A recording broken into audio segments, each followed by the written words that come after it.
Eu sou Maria Lúcia, para aqueles que estão chegando agora, nós estamos dando início ao nosso evento Dia de África com Frantz Fanon, né? Para mediar esse evento, nós temos Edson Linhares da Silva, docente de Sociologia, licenciado em Ciências Sociais pela FMU. Muito obrigado por sua participação, Edson. E temos também o Danilo Vitorino, aluno do curso de Psicologia, integrante e um dos fundadores da Liga Acadêmica Virgínia Bicudo. Muito obrigado, Danilo. Eu passo a palavra, então, aos mediadores do evento, né, que vão apresentar os nossos convidados. Muito obrigada.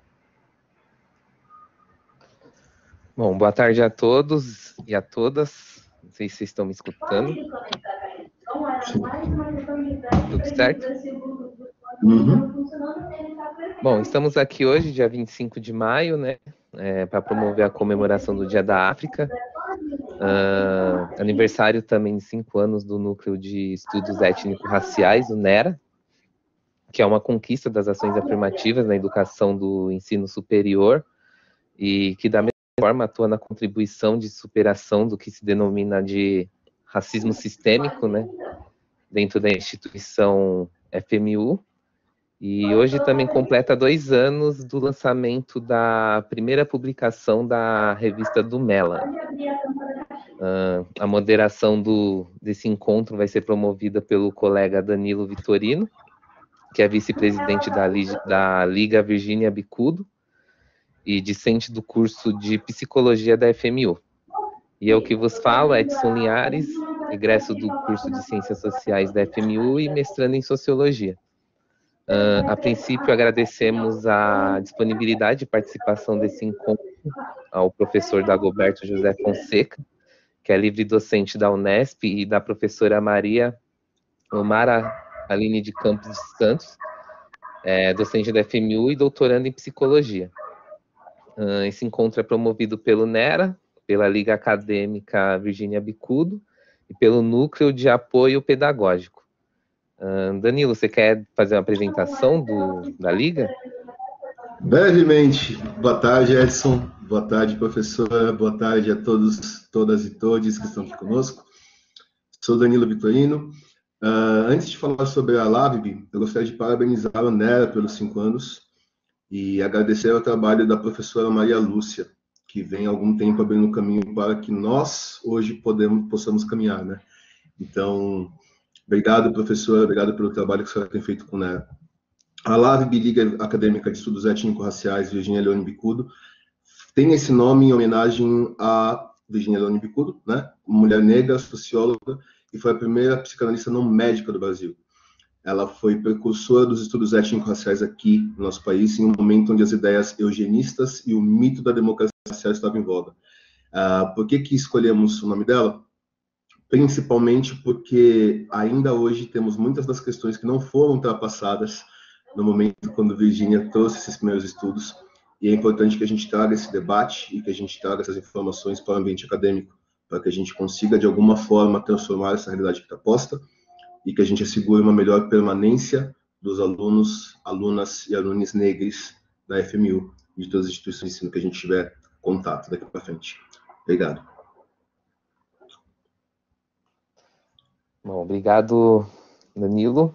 Dando continuidade, o intuito desse encontro é contribuir com o aumento do entendimento dos professores, alunos e colaboradores da instituição FMU quanto ao reconhecimento e importância dos escritos de Frantz Fanon, que apesar de não ser intelectual nascido no continente africano, mas sim em Fort-de-France, né, na Martinica, que era uma colônia francesa na região do Caribe, no ano de 1925, seus escritos tiveram grande influência no rumo dos eventos políticos e teóricos da África durante o século XX. Assim como as suas contribuições podem ser de grande importância para alterarmos atitudes racistas, né, na sociedade brasileira, e dessa forma podemos criar práticas positivas e lidar com a diversidade étnico-racial em nosso território. Então, para iniciarmos as abordagens do tema em questão, em não se dar muita delonga aqui nos assuntos e dar mais espaço para os professores, gostaria de perguntar, a princípio, ao convidado, o professor Dagoberto, né? Afinal, quem foi Frantz Fanon? O que esse intelectual me... Só um parênteses, acho importante também que a gente passe a palavra para a professora Denise Benado Nap. Talvez, professora, eu gostaria de... dar boas-vindas. Olá, boa tarde a todos, estão me ouvindo bem? Sim, senhora. Porque essa época digital temos que testar tudo o tempo todo, né? Quando não falamos com o microfone fechado. Eu sou campeã, gente. É um prazer recebê-los aqui. O NAP tem uma grande satisfação em trabalhar com esses grandes núcleos que a universidade nos oferta, com tanto conhecimento, com tantas pessoas engajadas. Eu estou aqui hoje como aprendiz. Gente, não tenho a menor condição de ofertar grandes coisas diante de tantas pessoas capacitadas que nós temos aqui. Professora Maria Lúcia, que alegria recebê-la. Que prazer que você está nos presenteando com tantas pessoas engajadas. Os alunos estão acostumados conosco, por isso que houve essa confusãozinha, de iniciar sempre as palestras do NAP às 17h. Mas, pessoal, sejam todos bem-vindos, aproveitem. A professora Maria Lúcia iniciou nos ofertando com tanto conhecimento antes, né, do horário, e vamos nos estender aí, aprendendo muitas coisas. Parabéns pelo aniversário do NERA. Eu estou chegando na instituição agora, mas já uma apaixonada pelo trabalho de vocês. E estou aqui muito satisfeita com todos. Sejam todos muito bem-vindos. E o NAP está sempre participando e ofertando e mobilizado a essas questões de acolhimento, de ouvir as demandas, do respeito, da diversidade. Então, é um canal aberto a todos. Bem-vindo a todos, Maria Lúcia e os convidados. Muito obrigada. Obrigada. Pode dar continuidade, Edson. Obrigada a você, Denise, pelo apoio. Desculpa. Perfeito. Bom, só dando continuidade, né? A pergunta para o professor Dagoberto. Antes de fazer a pergunta para o público que está assistindo esse encontro, cada apresentação dos convidados vai ter em média de 20 a 30 minutos. E após esse período, iremos apresentar algumas perguntas e dúvidas que serão selecionadas no decorrer do evento para enriquecer esse debate. Ao professor Dagoberto, boa tarde, seja bem-vindo, né? Obrigado novamente pela disponibilidade. E a pergunta para começar, né, para iniciar, afinal, quem foi Frantz Fanon e o que esse intelectual militante e revolucionário tem a nos ensinar, né? E quais as suas contribuições para superarmos a estrutura racista que molda a sociedade brasileira atualmente? Olha, Edson, tua pergunta é sensacional, mas antes eu preciso fazer alguns comentários, né? Agradecer o convite, né, de vocês, do NERA, da Liga, né, Virginia Bicudo, agradecer o convite e reconhecer a Maria Lúcia nesse processo todo, agradecer também o convite feito, né, e a conversa feita com a minha filha que estuda nessa faculdade, Aisha Beatriz. Estou muito feliz por estar aqui, porque praticamente a Aisha termina o curso dela no mês que vem.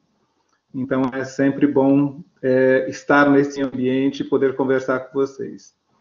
Indo diretamente ao ponto, né?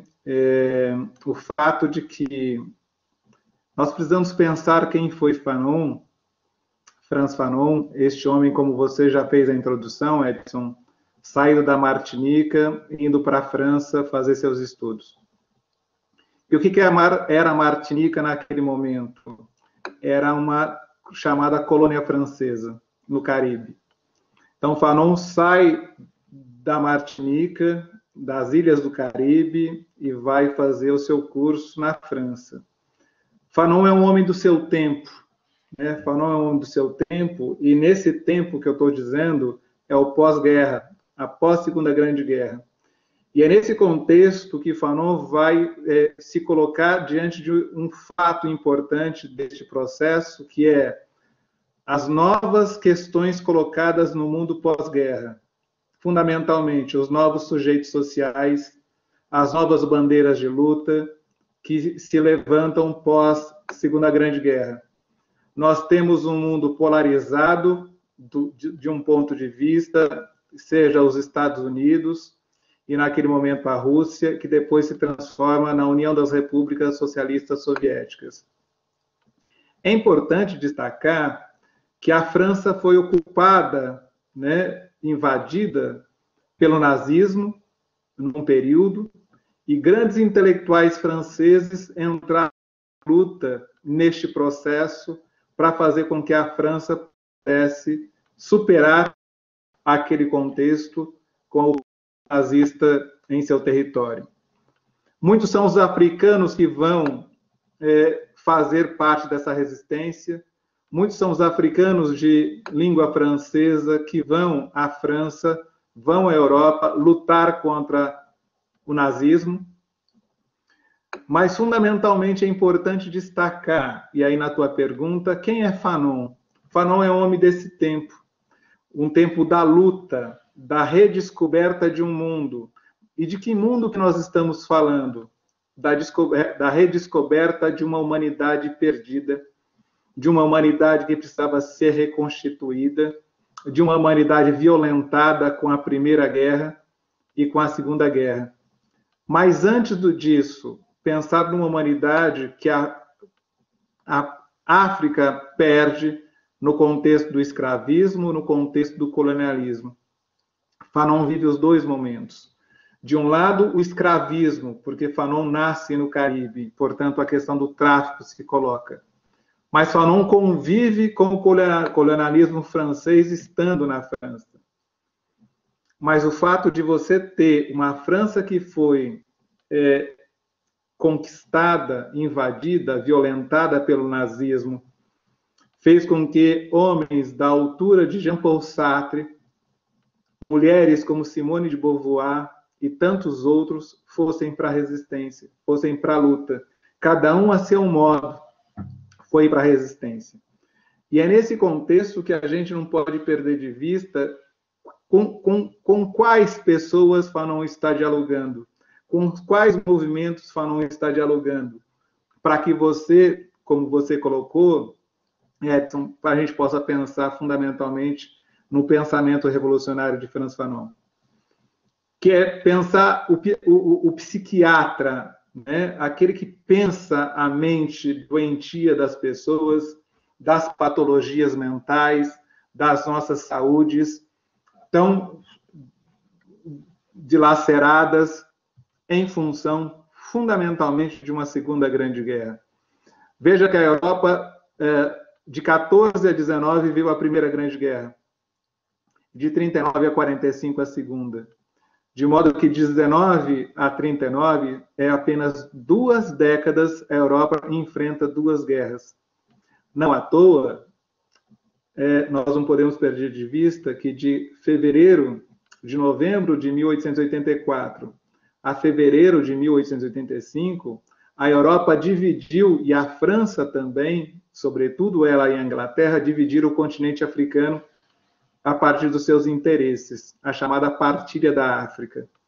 A África foi violentada no contexto do escravismo e do colonialismo, mas agora a França está vivendo este contexto da Segunda Grande Guerra com a questão do nazismo. E uma questão que se levanta no processo da resistência francesa ao nazismo, a questão da liberdade. Liberdade tão cara essa aos franceses, que os franceses lutaram para que conseguisse sua liberdade. Mas o mais interessante desse processo é que os africanos e aqueles que estavam na América, também de língua francesa, foram à França lutar pelos franceses. Porque entendiam que tinham também uma dívida com a França. Tá? E depois a gente entra nessa discussão. Mas o fundamental é que lutaram e conseguiram vencer esta luta, expulsaram o nazismo do território francês e venceram a guerra posteriormente. Fanon está discutindo tudo isso em duas grandes obras, e eu diria de uma terceira. As duas primeiras grandes obras é Os Condenados da Terra, e uma terceira obra que eu acho fundamental, que é pensar na decadência do colonialismo. E nessas obras, Fanon está falando fundamentalmente de que esse colonialismo caiu, ele é apenas violência. E o que é a violência do colonialismo? É a violência da negação da humanidade. Portanto, dialogando com a França, mas está dialogando com homens da estatura de Jean-Paul Sartre, dialogando com mulheres da estatura de Simone de Beauvoir, dialogando com africanos como Albert Camus, Albert Memmi, que vão escrever livros fundamentais, mas Fanon também está dialogando com homens da estatura daqueles que fizeram o movimento da negritude, Leopold Sédar Senghor, Leon Damas, Aimé Césaire, para discutir o colonialismo, para refazer os caminhos, mas não era possível refazer caminhos sem que se discutisse liberdade. E por que discutir liberdade é fundamental? Porque haveria necessidade de discutir humanidade. Este é o debate dos anos 50. Este é o debate que está sendo enfrentado por todos esses citados, entre outros, mas o tempo não me permite, né, trabalhar todos eles e suas reflexões, para que a gente possa estabelecer que Fanon, enquanto homem do seu tempo, deste período importante da nossa história, está nos colocando a necessidade de pensarmos o colonialismo a partir de dois vetores. O primeiro vetor, quando ele trabalha o colonialismo nos Condenados da Terra, uma obra fundamental para que a gente possa entender o que significa a violência do colonialismo na luta, né, pela independência da Argélia, que ele se envolve neste processo e verifica uma questão importante para todos nós: o quão a violência nos desumaniza, o quão a violência nos faz com que nós não sejamos dignos de dizermos que somos humanos. Essa questão é importante para Fanon para falar sobre a questão dos traumas de guerra. E os traumas de guerra são dos dois lados. Dos lados dos argelinos, logo dos africanos, mas também daqueles que estão na diáspora, aqueles que estão nessa chamada hoje região da África, que é a diáspora, a sexta região.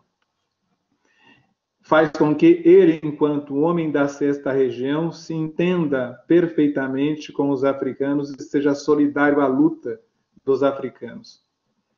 E é nesse sentido que a gente não pode perder de vista que Fanon, ao fazer isto, ao se envolver, ao se identificar, ele não só construiu uma relação de empatia com os africanos, não só construiu uma relação de solidariedade com os africanos, ele construiu uma relação de identidade com a África, até porque também era um africano, muito embora nascido na Martinica.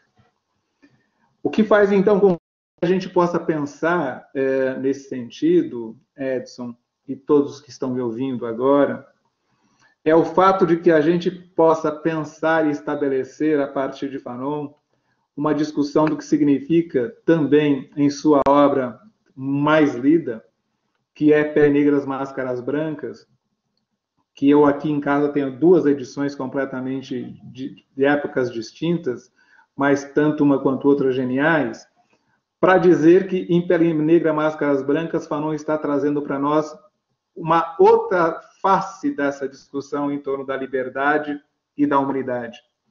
Fanon está trazendo para nós, em Pele Negra, Máscaras Brancas, a ideia da possibilidade, mas, sobretudo, no seu paradoxo, que é a impossibilidade de uma relação afetiva, de uma relação amorosa, de uma relação equânime entre um homem negro e uma mulher branca, entre uma mulher negra e um homem branco.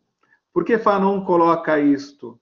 Porque Fanon está nos colocando em Pele Negra, Máscaras Brancas, a impossibilidade de duas humanidades, ou de uma mesma humanidade, cindida, rompida pela violência que foi o escravismo, pela violência que é o racismo e pela violência constituída pelo colonialismo, como barreiras fundamentais para nós entendermos o que significa esta cisão de duas humanidades, uma humanidade negra, negada, e uma humanidade branca, hiperpositivada.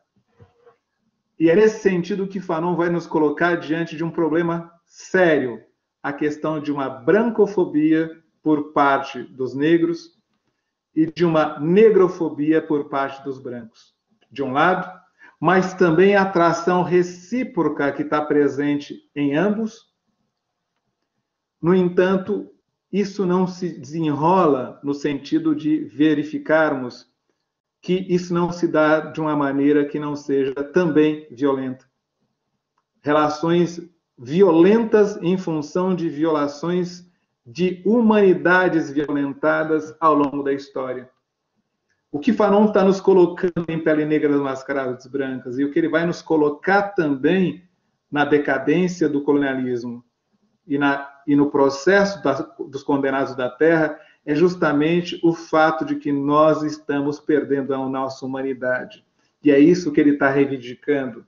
O pensamento libertador, emancipador de Fanon é um pensamento de uma época onde a humanidade precisa se refazer e, ao se refazer, ela precisa debater a verdade. O que é o racismo? O que foi o escravismo?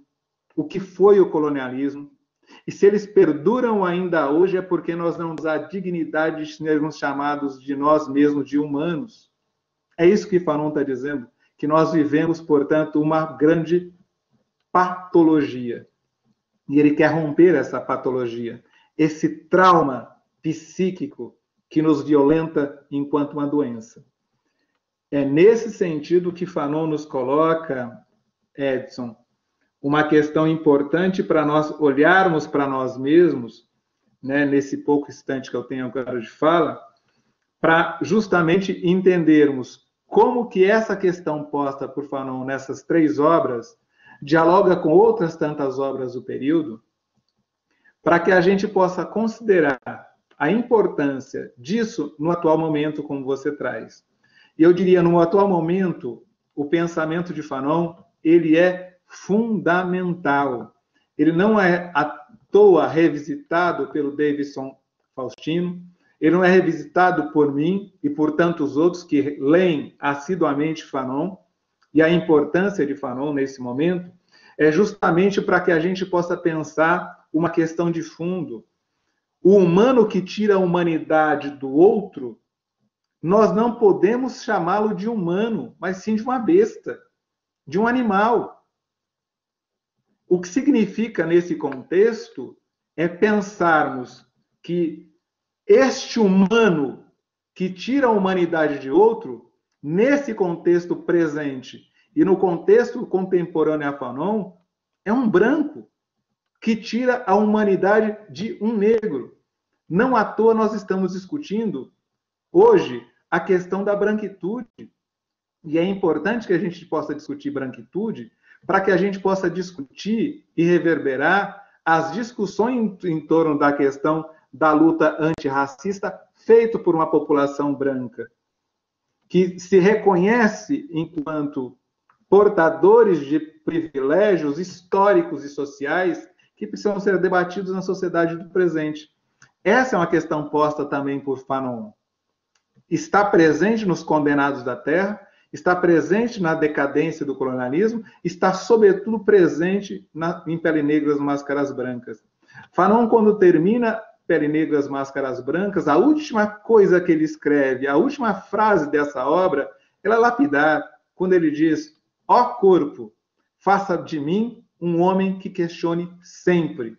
O que Fanon está nos colocando com essa frase é: o corpo negro incomoda, seja do homem, seja da mulher, numa sociedade racista, numa sociedade violenta, numa sociedade baseada na desumanidade do outro.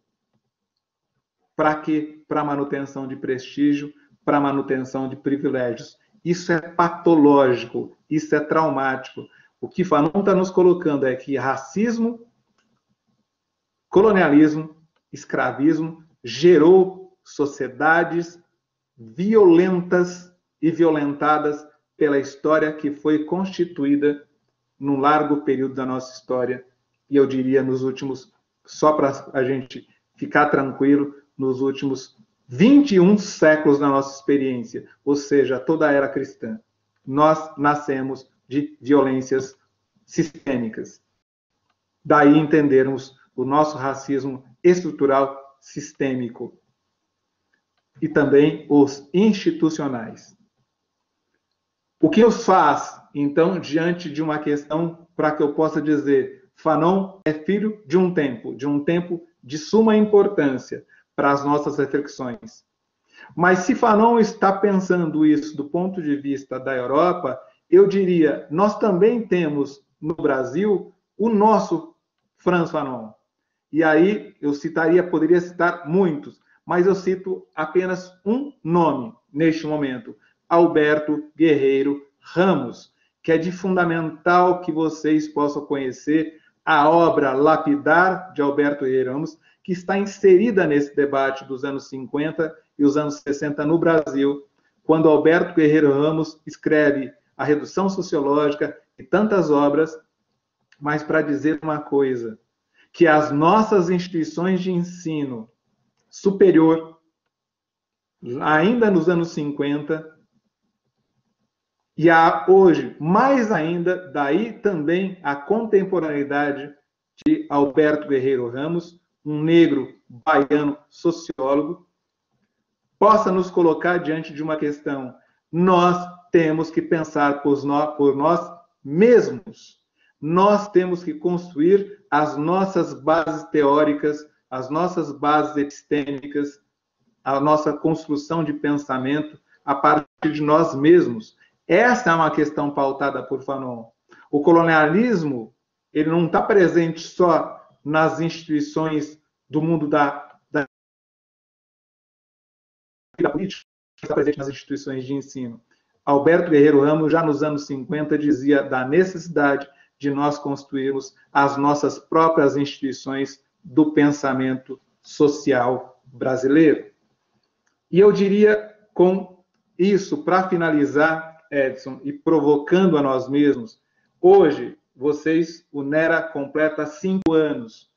Hoje se comemora o Dia da África, um dia fundamental, um dia onde o continente africano, o continente mãe de todos nós, de toda a humanidade, não há a condição alguma de sermos homo sapiens sem sermos africanos.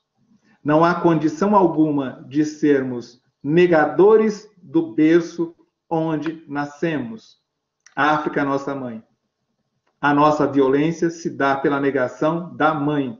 E aí vocês conhecem profundamente o curso de vocês, né? Traz profundamente discussões em torno do que isso significa a negação da mãe, a negação do berço. Isso nos leva fundamentalmente, obrigado, Aisha, eu também tenho orgulho de você, filha, o que nos faz com que a gente possa considerar fundamentalmente uma questão, que é o fato de que, ao negarmos a África, muitos de nós negam a humanidade de outros. Todos nós somos, nesse sentido, afrodescendentes. Temos uma descendência comum em África. O que nos coloca diante de uma questão posta por Fanon, posta por Alberto Guerreiro Ramos, por exemplo, no Brasil. A necessidade, e aí é uma necessidade de pensarmos, refletirmos o que significa, no momento atual deste país, no momento atual da nossa realidade enquanto nação, o fato de termos importado uma lógica social que não vem de dentro e não tão por fora, é nossa, a questão de uma noção de supremacia branca. nós também estamos diante de um debate em torno disso. E aí eu encerro para dizer, nós comemoramos o Dia de África, nós comemoramos os 5 anos do NERA, daqui a um mês a Aisha BAV se forma nesta faculdade e nós vamos comemorar. Eu estou comemorando o momento de estar aqui falando com vocês, que para mim é uma honra, um orgulho estar falando, né, nesta faculdade, que a minha filha daqui a pouco está se formando. Mas não posso deixar de dizer uma coisa. Hoje faz 1 ano que George Floyd foi assassinado pela supremacia branca nos Estados Unidos da América do Norte. George Floyd não foi assassinado por um policial branco. George Floyd foi assassinado pela supremacia branca. E aí, para concluir, eu diria da necessidade de nós refletirmos sobre o pensamento contemporâneo que está presente em Fanon e está presente em muitos de nós. Muito obrigado, Edson. Espero poder ter respondido a tua pergunta.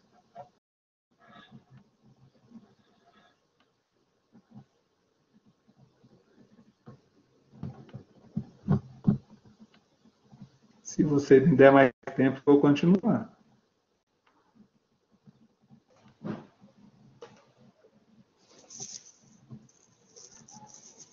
Bom, obrigado, professor Dagoberto. Nossa, sem palavras, escutar o professor falando é algo que é muito rico, né? Inclusive aqui no bate-papo tá todo mundo parabenizando e dando parabéns pela fala tão rica, né? Dando continuidade ao debate, e futuramente vamos voltar também com o professor Dagoberto. Obrigado pela resposta também, né? Acredito que foi super esclarecedor para o pessoal, para dar um início sobre Frantz Fanon, que é tão necessário, né, nesse momento. Eu gostaria de perguntar para a professora Mara Santos, que é a nossa outra convidada aqui do encontro. Primeiramente, agradecer novamente pela disponibilidade da professora. E a pergunta seria, diante de uma perspectiva psicológica e de saúde mental, como curar a negritude do auto-ódio e dos efeitos do racismo? Qual seria o papel da academia nessa reconstrução de referencial imagiético de forma mais favorável às pessoas negras? Olhando para o cenário oposto, quais os caminhos seriam viáveis para transformar a realidade diante de uma perspectiva fanoniana? Olá. Eu agradeço a pergunta. Oi? Oi? Perdão. Ah, tá, você fala. Opa, acho que o professor Dagoberto está com o microfone. Calma lá. Professora Mara. Olá. Boa tarde a todas, todos, todes. Quero mais uma vez agradecer pelo convite, a professora Maria Lúcia, já agradeci ela de bastidores, quero agradecer agora mais uma vez publicamente. É uma honra para mim compartilhar essa mesa com o professor Dagoberto e estar aqui com todos vocês nesse dia tão importante que é o Dia da África. É um prazer também ter sido professora da Aisha, né, da filha do professor, que está aqui também nessa tarde nos prestigiando. E antes de responder, né, a pergunta que o Edson me fez, né, eu preparei uma explanação aí que eu acho que vai dar conta desse questionamento. Eu gostaria de propor que a gente pudesse assistir um videozinho bastante curto de uma poeta periférica, porque eu acho que é bastante importante que a gente possa, no espaço acadêmico também, dar voz a outros atores sociais, né? Acho muito importante a gente poder dar voz às mulheres negras, sendo elas ou não acadêmicas, né? E eu quero então trazer uma poeta, porque eu acho que isso vai trazer um frescor para o nosso debate. Tudo bem?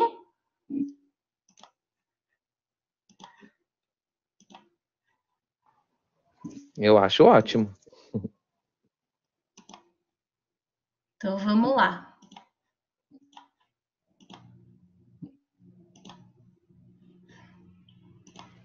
A menina que nasceu sem cor. Eu tenho um problema. Meu ascendente é em Áries.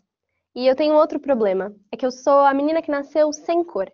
Para alguns eu sou branca, para outros eu sou preta, para muitas e muitos eu sou parda, ainda que eu sempre tenha ouvido dizerem por aí que parda é cor de papel. E a minha consciência racial, quando me chamam de parda, fica tão bamba quanto a autodeclaração de artista pop como a Anitta quando pratica apropriação cultural.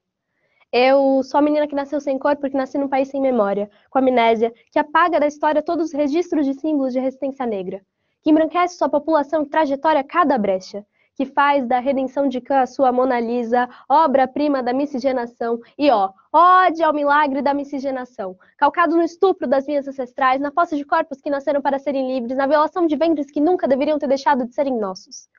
Eu tenho outro problema. Pô, eu não sei da cambalhota. E não importa, que para alguns eu seja a menina que nasceu sem cor, que falte melanina para minha pele ser retinta, que os meus traços não sejam tão marcados. O colorismo é uma política de embranquecimento do Estado que por muito tempo fez com que eu odiasse os traços genéticos do meu pai herdados. Me odiasse, me mutilasse, meu cabelo alisasse. Meninas pretas não brincam com bonecas pretas, mas faz questão de botar no meu texto que pretas e pretas estão se armando, se amando. Porque me chamam por aí de parda, morena, moreninha, mestiça, mulata, café com leite, marrom, bombom. E esse corpo moreno, cheiroso e gostoso, é um corpo delgado, da cor do pecado, e me faz tão bem ser feitizada enquanto quase perfeito padrão de mulata de exportação.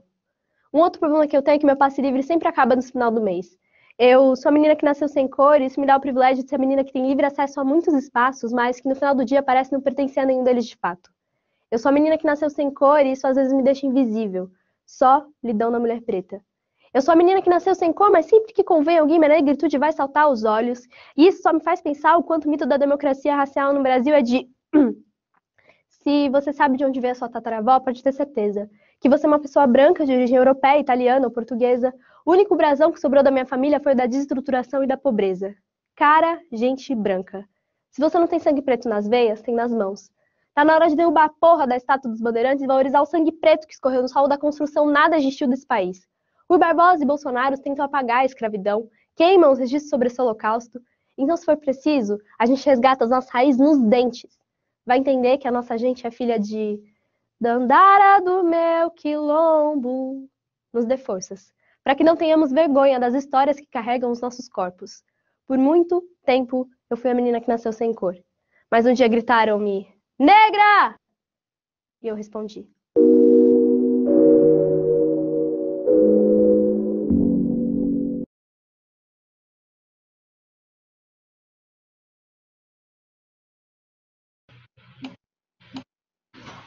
Bem, eu quis iniciar minha fala assim, pelos motivos que eu já coloquei, mas também porque a ideia nessa tarde é falar um pouco a respeito do pensamento fanoniano, e ele é um dos grandes teóricos, né, de uma perspectiva que hoje nós chamamos de decolonial, né, e é muito importante para que a gente possa desenvolver saberes descolonizados, que a gente possa também olhar a partir de outros lugares, né, a partir de outras perspectivas, né, de grupos, de comunidades que não estejam necessariamente na academia, mas que produzem saberes, né, saberes enraizados a partir das suas experiências, né.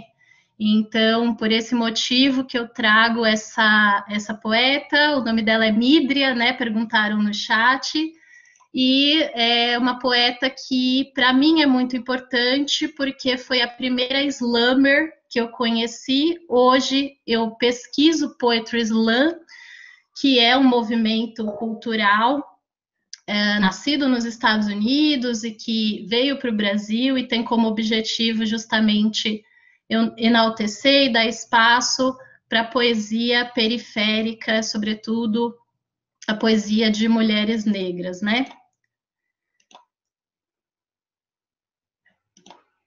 Bom, então a minha fala hoje, né, ela vem no sentido de aproximar o pensamento de Fanon de uma perspectiva voltada para a saúde mental da população negra, né? Estou longe de ser uma especialista em Fanon, como é o professor Dagoberto, então, novamente, é um privilégio estar aqui compartilhando essa mesa com ele, mas eu espero trazer aí as minhas contribuições nessa discussão em relação à saúde mental e como que a gente pode pensar nisso a partir do pensamento de Frantz Fanon, que se aproximava muito, em muitos aspectos, da psicanálise, ele dialogava com a psicanálise. Então, o primeiro ponto, né, que eu gostaria de destacar tem a ver com o processo, os impactos subjetivos do colonialismo e do racismo na subjetividade de pessoas negras, né, e colonizadas.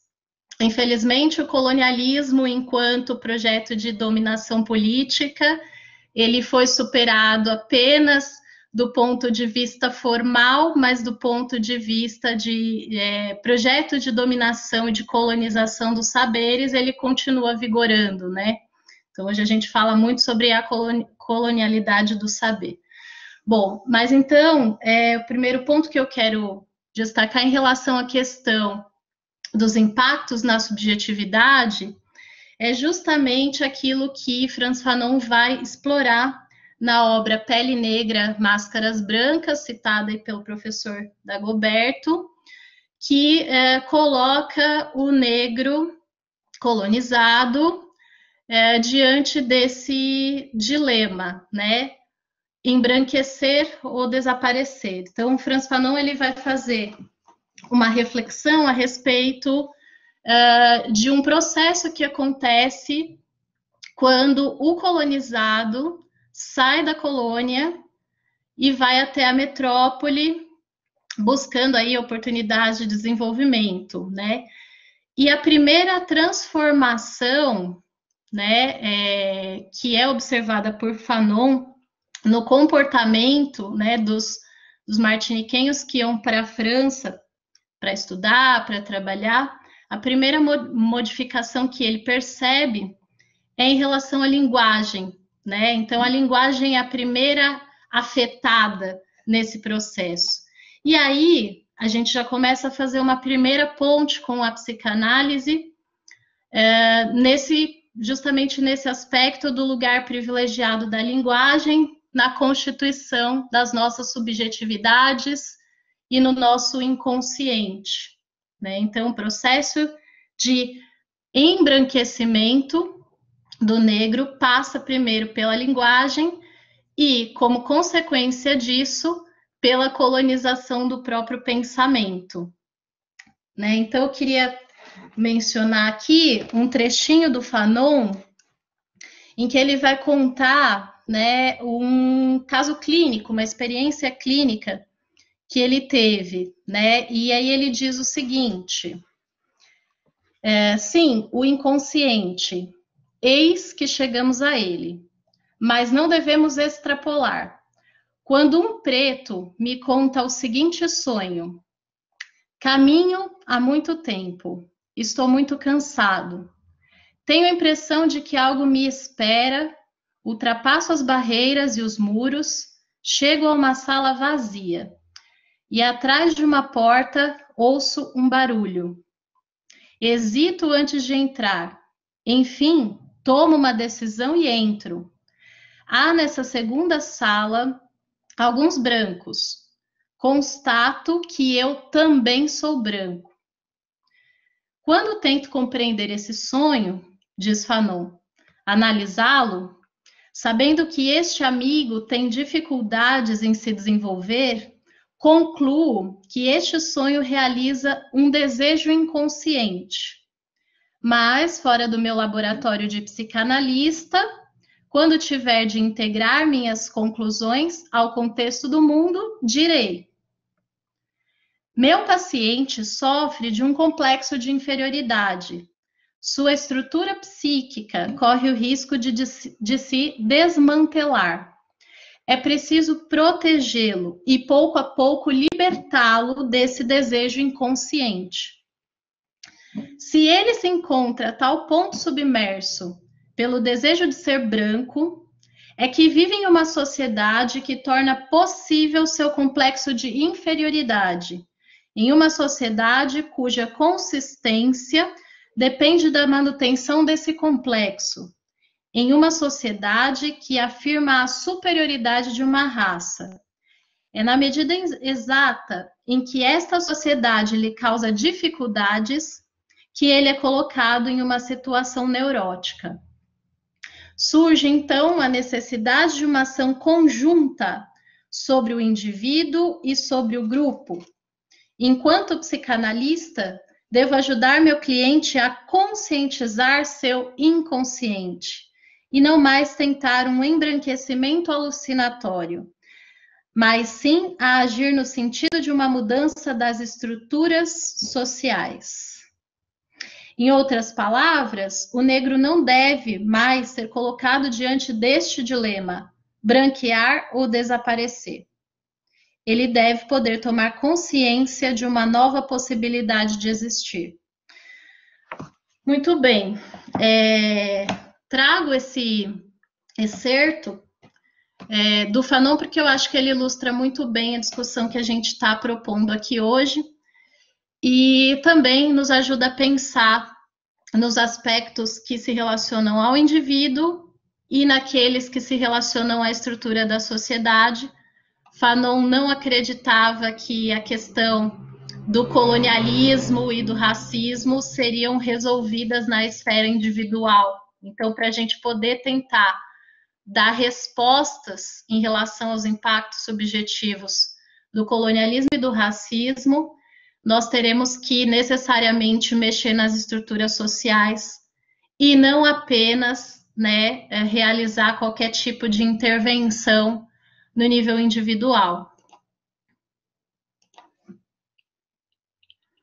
Bom, mas trazendo o nosso olhar um pouquinho para o indivíduo, a gente pode pensar que para o negro a alteridade não é um outro negro, mas o branco, Na medida em que nós estamos inseridos nesse mundo, que é um mundo pautado nos símbolos, brancos, nessa hiperpositivação da identidade branca, em que o negro não tem outros referenciais, a não ser o branco. Então, é com essa alteridade que nós lidamos.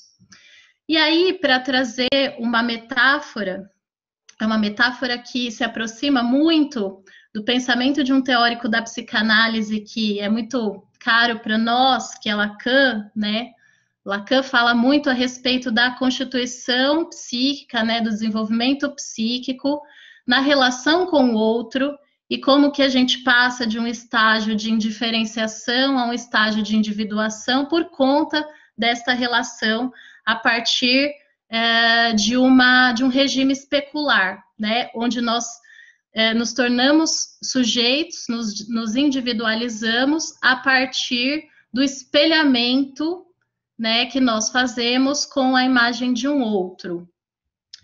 E aí eu trouxe essa metáfora da Black Mirror para a gente poder pensar os espelhos, mas não só os espelhos, para a gente poder pensar as telas, Que imagens são essas que que a gente tem acesso, que a gente vê nas telas dos computadores, nas telas dos celulares, nas telas dos aparelhos de televisão? Que referenciais simbólicos que nós acessamos a partir dessas mídias, Se nós formos pensar exclusivamente a mídia televisiva, se nós formos pensar nas telenovelas, por exemplo, que tem ainda hoje um grande apelo popular,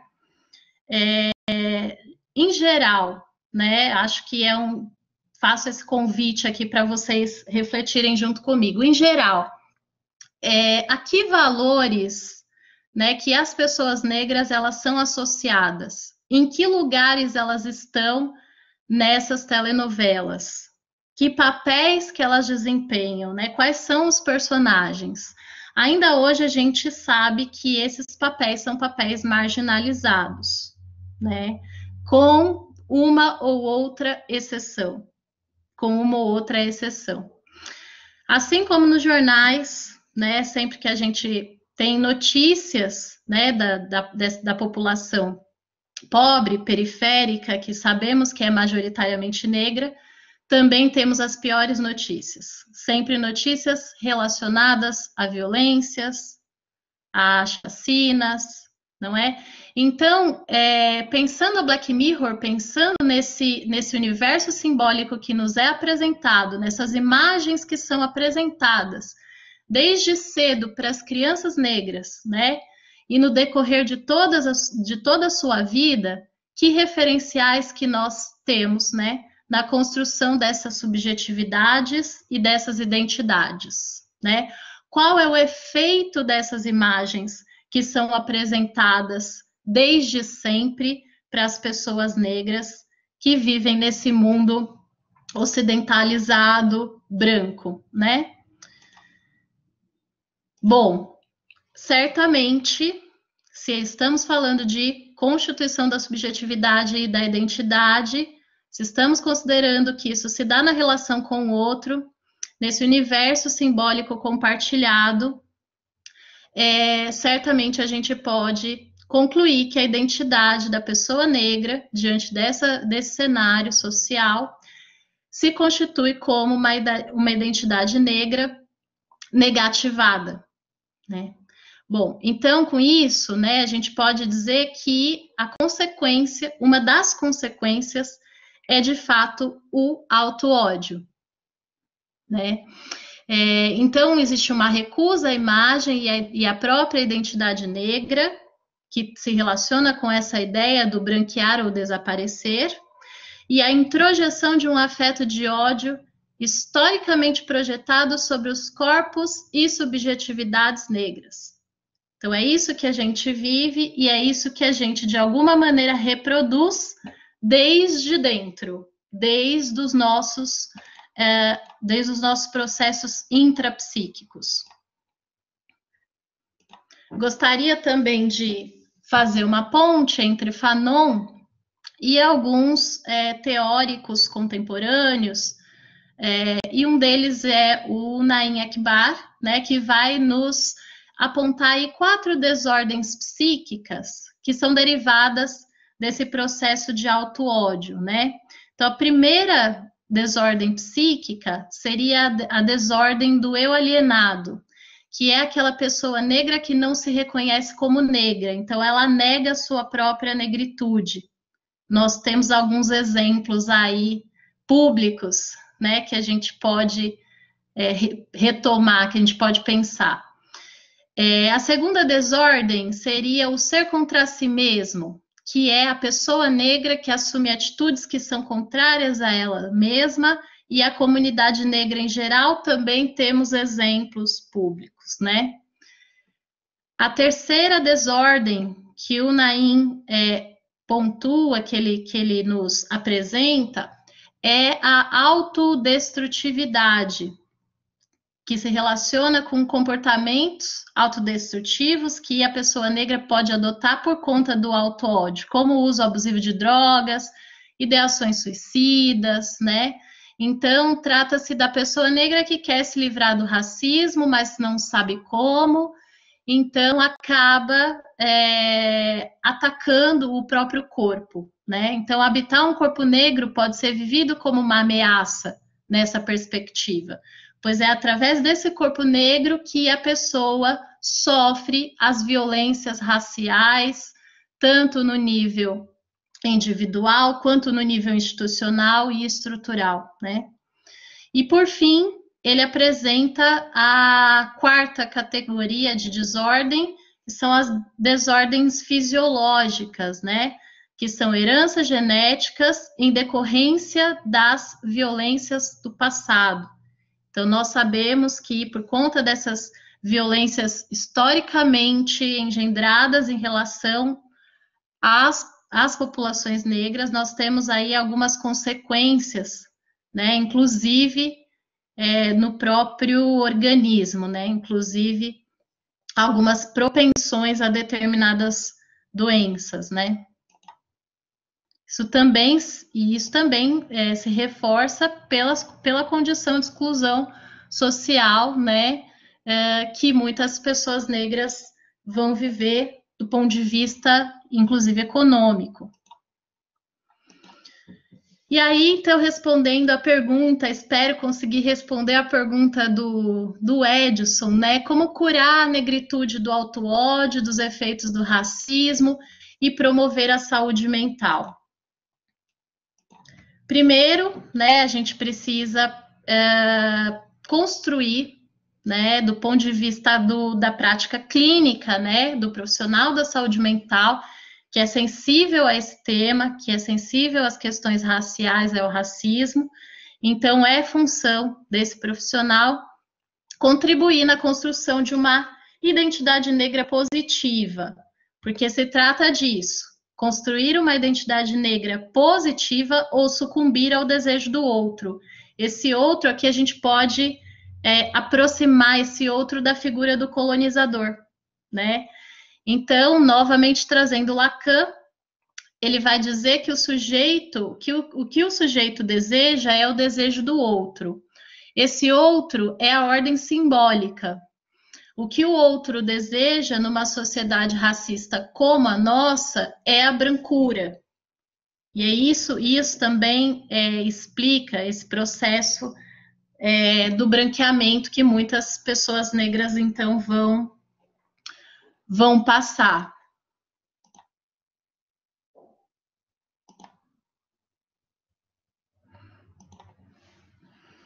Aí eu trago um outro teórico bastante importante da psicanálise também, que é o Winnicott, que vai dizer que ser saudável é ser desadaptado, ou seja, um self verdadeiro em oposição a um falso self, né? Uma identidade autêntica, uma identidade positiva, em oposição a uma identidade falsa.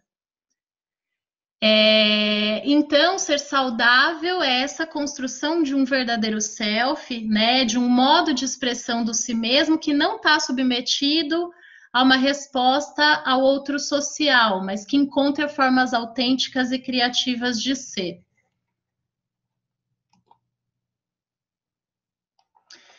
Uma saída, então, em direção a essa construção seria, portanto, subverter a ordem simbólica, então, passar por um processo realmente de enegrecimento dos símbolos, né? E essa sensação de não pertencimento, que é própria das subjetividades diaspóricas, né? Que foram arrancadas de seus territórios de origem. Essa sensação de não pertencimento, ela também deve passar por um processo de reposicionamento subjetivo a partir dessa subversão dessa ordem simbólica. Lanço uma questão, né, aí para todos refletirem junto comigo, se esse processo pode ou não ter a ver com retorno à África. Acho que cada pessoa negra passa de forma diferente pelo seu processo de conscientização racial. E por fim, né, como eu falei, a necessidade de um enegrecimento simbólico.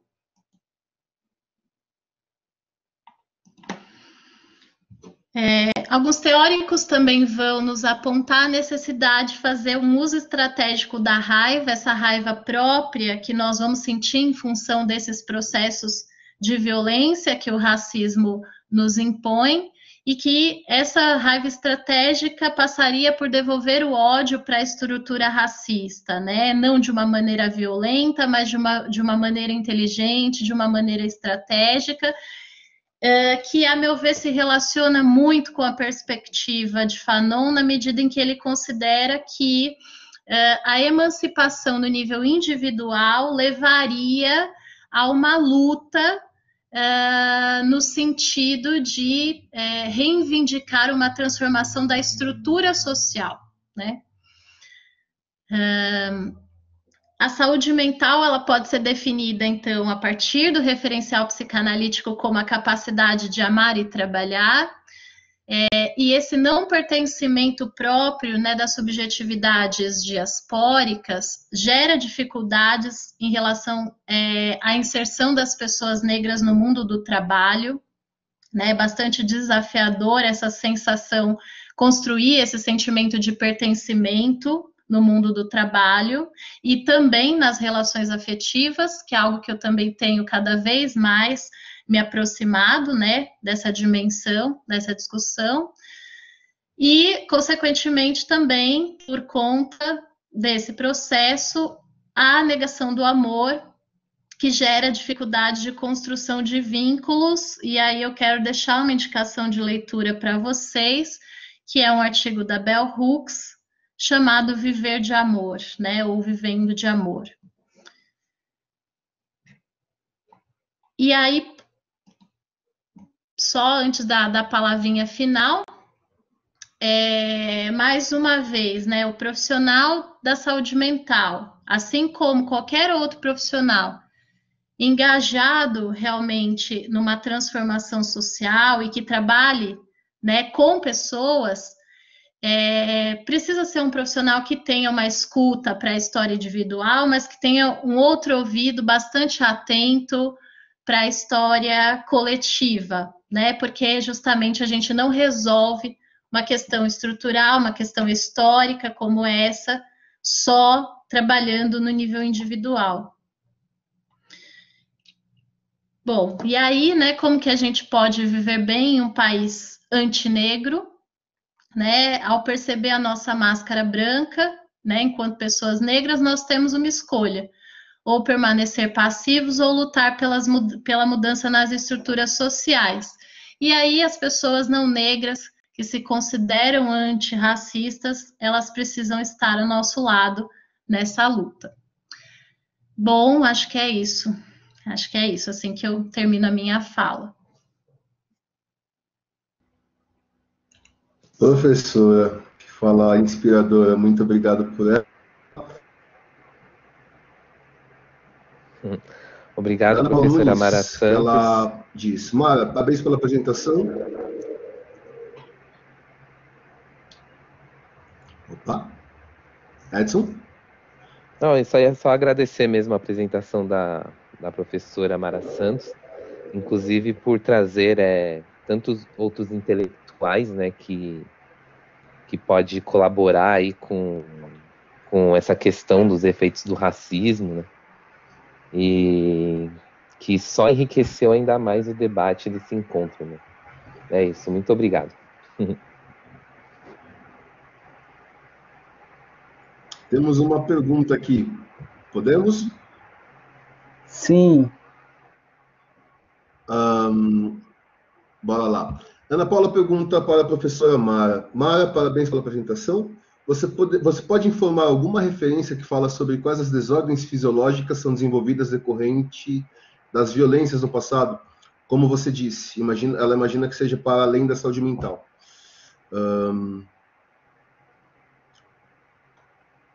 Temos mais perguntas aqui, pessoal. Podem botar as perguntas no... Respondo, vocês vão fazer todas as perguntas e aí eu respondo depois, o professor responde tudo de uma vez ou vamos uma a uma?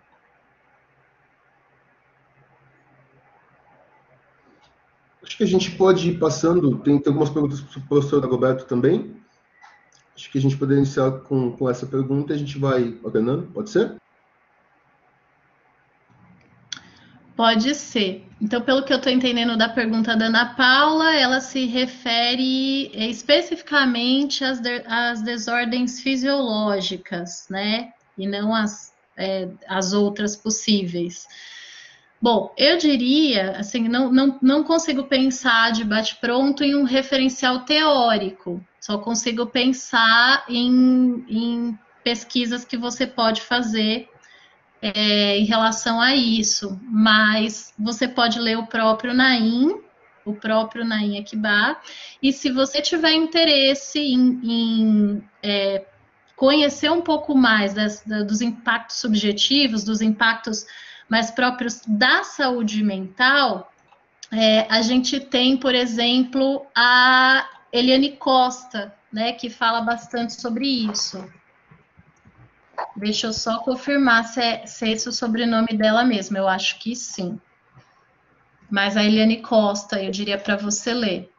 Sim, é que elas ficam sempre no plano da teoria, né? Sim. Você fala, fala não sei quem, fala isso, não sei quem fala, mas o que você faz na prática? Né?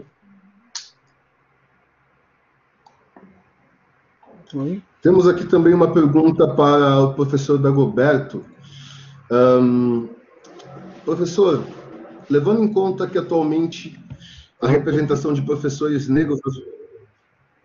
Alô? Ok. Levando em conta que atualmente a representação de professores negros nas universidades chega no máximo a 18% em instituições privadas, que caminhos podemos adotar para reverter este quadro em uma perspectiva fanoniana? Podemos dizer que o epistemicídio do pensamento de intelectuais negros estaria relacionado a essa questão? Sim, podemos dizer sim. Quando você olha para as universidades privadas, mas também você olha para as universidades públicas, há de fato um número muito menor da população negra, numa sociedade de 56%, segundo os dados do IBGE, você teria que ter um percentual próximo disso ou igual a isso. A população negra é muito menor nas instituições de ensino superior, seja pública, seja privada. Como é que se altera isso? Com um conjunto de políticas das instituições, de governos e do Estado. Então, a gente precisa pensar nisso. No entanto, há outra questão que a gente precisa aí articular ao pensamento fanoniano. Não é só a representação. A Mara trouxe muito bem isso, eu também tratei disso quando eu falo do corpo. Não é só o corpo negro na instituição que vai resolver o nosso problema. É de fundamental importância que nós alteremos as nossas reflexões, as nossas teorias, os nossos métodos, as nossas metodologias, o que significa a nossa epistemologia. Nós precisamos pensar diferente, construir uma reflexão diferente. O que Fanon nos cobra e o que Alberto Guerreiro Ramos nos cobra é a nossa capacidade de construirmos um futuro no presente, olhando sim para o passado, mas construindo um pensamento que seja nosso. Daí a concepção que a Mara traz, né, que eu não trouxe essa concepção de decolonial, porque isso está posto já desde o passado, é uma categoria nova, mas está posto desde os anos 40, 50, é justamente a gente ter a capacidade de construir este processo de negação do pensamento eurocêntrico, ou aquilo que eu costumo dizer ultimamente nas minhas obras, um pensamento brancocentrado. É de fundamental importância que a gente faça isso. É aquilo que Alberto Guerreiro Ramos já nos coloca nos anos 50, 60, a necessidade de que nós possamos construir um pensamento social brasileiro a partir da nossa própria realidade. Então, nós precisamos sim de professores negros, mas precisamos de professores negros que pensem a condição social da negritude. Essa é uma questão importante. A outra questão importante na pergunta é, com isso, com essas duas questões que eu coloco, uma terceira que coloca a alteração profunda dos nossos currículos, das nossas bibliografias, da nossa base de dados. Tá? Então, é importante isso. Nós já temos uma vasta gama de pensadores que estão presentes no eixo sul do mundo, seja na América, seja na África, que possa contribuir com o nosso debate. Maravilhoso, professor. Muito obrigado. Professor Amaro, gostaria de comentar isso? Tem algum comentário para adicionar sobre essa pergunta? Eu concordo plenamente, vou só reforçar a fala do professor Dagoberto, né? Não basta que nós tenhamos, professores negros nas instituições de ensino, sejam elas públicas ou privadas. É importante que ocorra uma revisão do currículo, é importante que a temática das relações étnico-raciais e do racismo sejam incluídas nos currículos, né? Então, é um processo realmente que passa por uma transformação num nível mais profundo, né? Então, a gente fala muito hoje em dia a respeito da representatividade, da importância das pessoas negras nos diferentes espaços de poder. E ela realmente é importante, a gente não pode deixar de considerar. Mas só a representatividade não resolve os nossos problemas, né? É preciso muito mais do que isso. Muito bem. Pessoal, a gente está indo para a reta final, temos pouco tempo ainda, mas ainda tem mais uma perguntinha, pode ser? Pergunta da Adna, da NUPED, aqui no chat, para os dois professores. Pensando nos nossos intelectuais negros e negras, como vocês identificam o pensamento de Fanon e dos outros pensadores que Mara comentou, com os trabalhos de Cida Bento sobre o pacto narcísico no racismo e com Neuza de Souza Santos com a noção do ideal ao ego?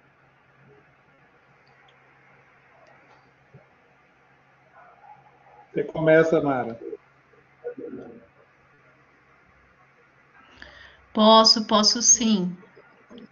Deixa eu retomar. Você pode repetir a pergunta, por favor, Danilo? Claro. Pensando nos nossos intelectuais negros e negras, como vocês identificam o pensamento de Fanon e dos outros pensadores que Mara comentou, com os trabalhos de Cida Bento sobre o pacto narcísico no racismo e com Neuza de Souza Santos com a noção do ideal ao ego? Eu vejo correlações, eu vejo a possibilidade de aproximação entre o pensamento de Frantz Fanon e das teóricas que você mencionou, principalmente nessa perspectiva do apagamento da identidade negra, né, da necessidade que a pessoa negra vai se deparar de se embranquecer para poder ser validada e reconhecida como humana nessa sociedade que, como o professor Dagoberto colocou, desumaniza, não legitima a humanidade de pessoas negras, né? Ou vai considerar essas pessoas como infra-humanas. Então, eu identifico possibilidades de aproximação nesse sentido, principalmente a questão que trabalha a professora Neuza Santos, né, dessa ideia de que ninguém nasce negro, torna-se, né? Então, não existe essa identidade positivada e não existe essa identidade que permita um reconhecimento e uma apropriação da negritude pela própria pessoa negra, né? Ela vai precisar construir essa identidade. Então, eu percebo correlações aí.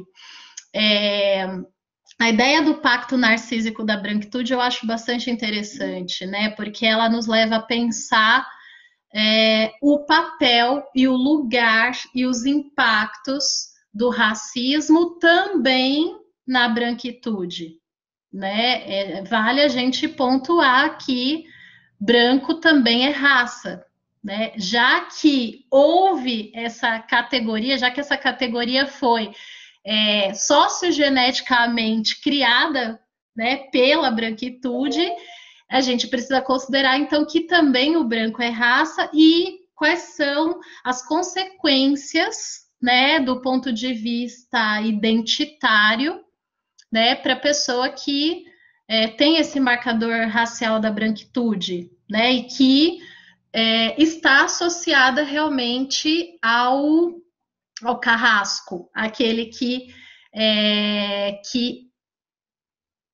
colocou aí, né, imputou essas violências em toda uma população. Então, acho que é uma questão bastante importante da gente pensar.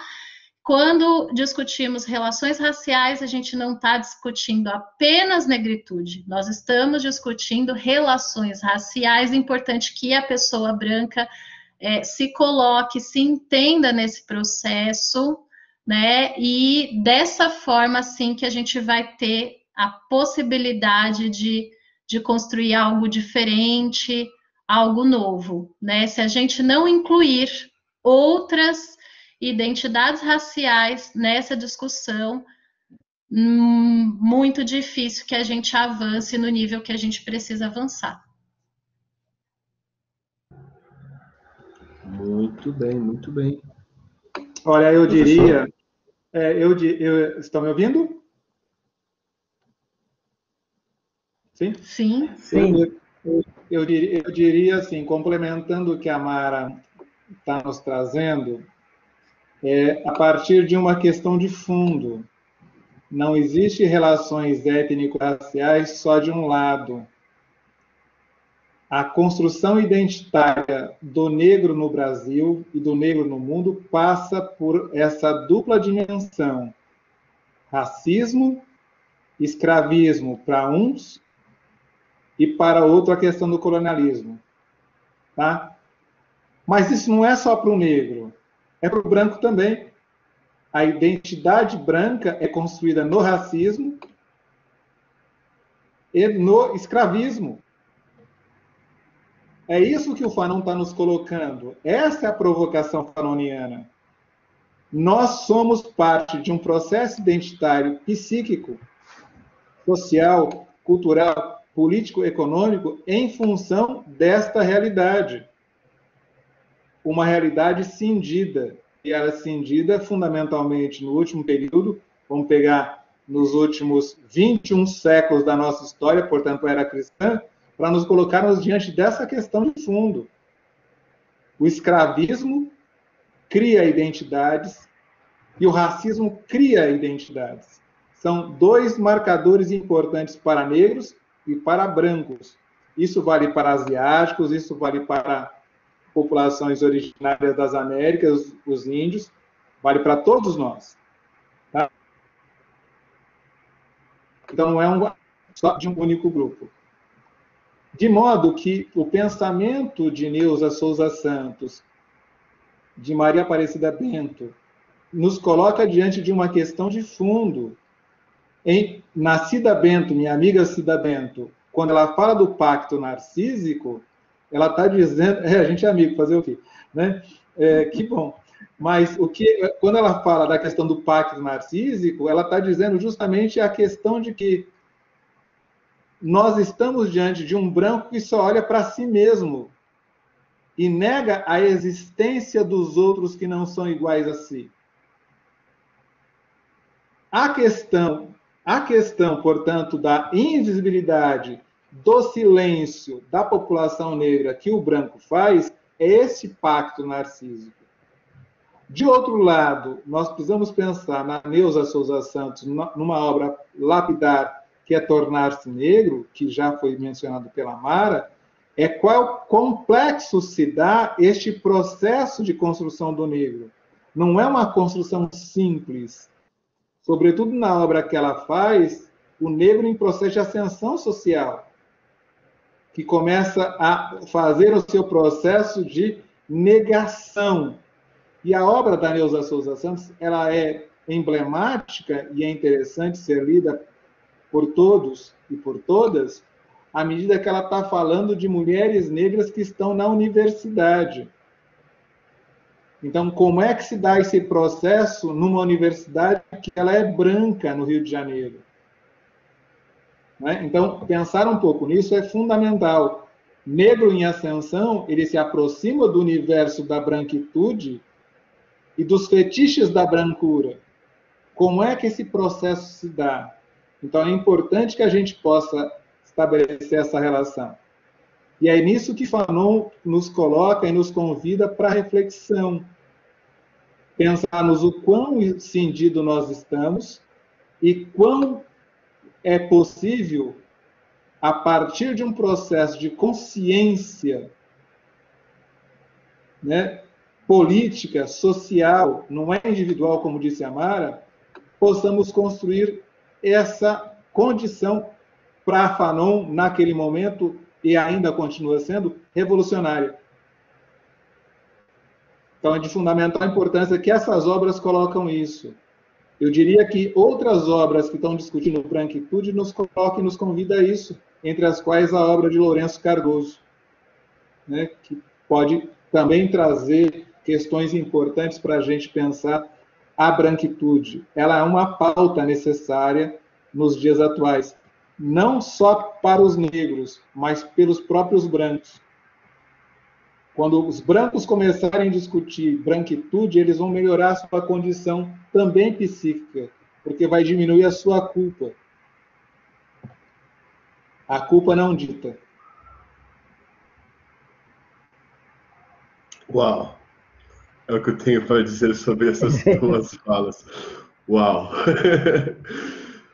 Queridas pessoas, estamos chegando na reta final. Antes de passar a palavra para a professora Maria Lúcia, gostaria de agradecer a presença de todos vocês que ficaram conosco até agora. Agradecer a professora Dagoberta, a professora Mara, Edson, Ana Paula também, que nos apoiou aqui nessa tarde. E a professora Maria Lúcia, a senhora gostaria de fazer o encerramento, por gentileza? Sim. Olha, eu estou sem fala, professor Dagoberto e Mara. Mara, ela já sabe, professor, porque eu sou apaixonado por ela, assim, né? Ela vai me despertando, ela vai falando, ela vai me despertando, assim, muitas coisas boas, é verdadeira. Muita reflexão. E você, professor Dagoberto, eu já tinha lido seus textos, mas eu nunca tinha ouvido você falar, assim. Eu fiquei extasiada. Muito, muito obrigada por essa tarde, muito obrigada por essas reflexões. Eu acho que a gente conseguiu trazer questões de extrema importância, né? Que a gente precisava falar para os alunos, para nós mesmos, para a gente ouvir, né? Eu precisava ouvir vocês hoje. Então, quero agradecer muito a participação da LAVB pela indicação do professor Dagoberto, a Aisha, né, que possibilitou a ponte junto com o pai dela. Quero agradecer mais uma vez a parceria com a LAVB, Danilo e todo o grupo da LAVB, que no ano passado nós iniciamos uma atividade e queremos dar continuidade, queremos aprofundar esses temas e a nossa parceria. E Edson, que é um egresso que está de parabéns, ele passou na seleção da URGS para Sociologia, mestrado, ele fechou Ciências Sociais com a gente, então hoje é dia também da gente agradecer aos nossos orixás e a todos, né, que a gente acredita, que acredite no positivo, né, e da nossa ancestralidade, o quanto que está sendo bom poder comemorar Edson, que eu conheci no ano passado na sala de leitura, agradecer a Mara a parceria, agradecer a Danila a parceria que a gente vem fazendo também com a Afropresença. Professor Dagoberto, Aisha, muito, muito, muito obrigada. Muito axé, professor, muito obrigado. Tá? Quero agradecer minhas colegas daqui também, do NAP, que são minhas parceiras que me convidam todo ano, Ana Paula, Denise Marchesoni, e agora eu estou conhecendo a Denise Benar, que chegou recentemente à instituição. Muito obrigado, Denise. Desculpa não ter, né, te chamado logo na abertura. Muito obrigado pela parceria, a paciência dos alunos que chegaram às 16 horas. Muito obrigada a todos vocês. Uma boa aula, né? Uma boa aula para vocês. Eu também vou para um evento de RTV, que também vai discutir a diversidade no audiovisual, a representação na imagem. Eu só quero agradecer. Muito axé para todos nós, né? Que a ancestralidade, né, nos ajude a caminhar sempre no positivo, né? Para que a gente consiga sair dessa maré. né, que nos encontramos. Eu quero agradecer a todos e todas. Eu também fiquei, como você, Maria Lúcia, também fiquei apaixonado pela Mara. Adorei a fala dela. Essa menina com cara de 15 anos, né? Isso.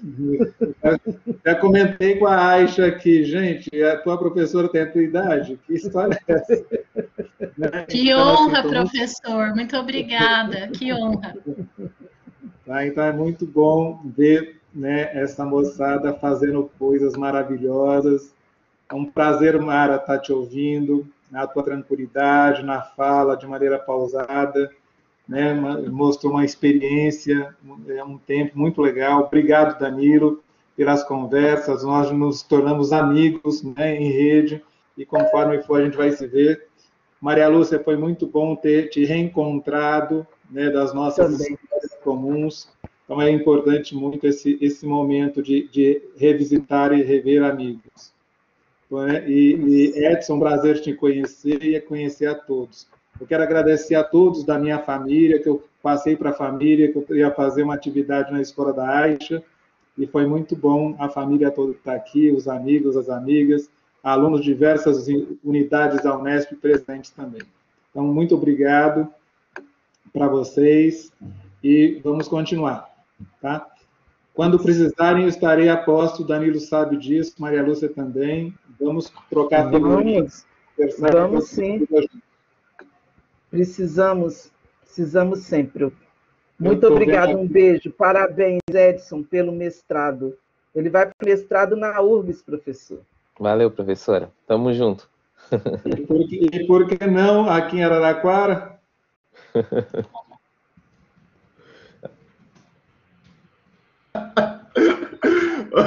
Não falo nada. Um abraço a todos, gente. Até mais. Tchau, tchau. Um abração. E eu vou disponibilizar o mais rápido possível o link para os colegas da Rádio Fianfan e da TV da FMU, e vai para o YouTube da FMU amanhã, tá? Ok, então, todo mundo o pessoal estava perguntando mesmo. Obrigado, viu? Isso, eu mando o link para você também, professor. Um beijo para você e para a Mara. Um beijo, um bom trabalho para vocês, uma boa noite. Boa noite. Muito obrigada. Boa noite a todos.